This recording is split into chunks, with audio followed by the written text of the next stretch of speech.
All right, so to find a missing picture, usually they've been copying over. So you just need to find it in the files and they're organized pretty well. So if you go to whatever quiz you're looking at, and then you go to your add edit questions,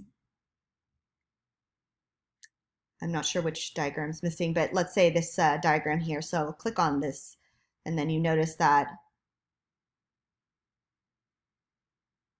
let's say this image was not here and it was a broken link. In order to find the image, I can make this bigger.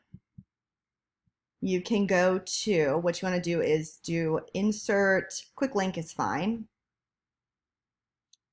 No, we take that back. Do image. So insert image.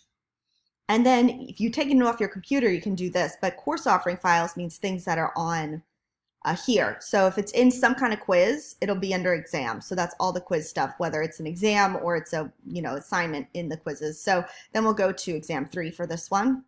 And I've tried to label them here of what they are.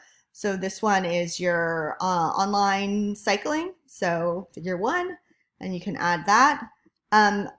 Whatever the students will see these words if they have screen readers or something along those lines, or if it's broken, sometimes they see it. So you don't want to like put an answer in here, but it helps you sometimes know what's missing if it ends up being missing. Except for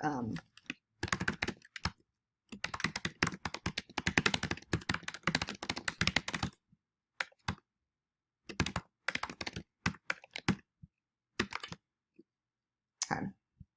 And then you can resize that if you want to, by dragging the corners or not. It will resize it automatically for the students, but sometimes it still makes it quite large. So anyway, so that, and then you just save that.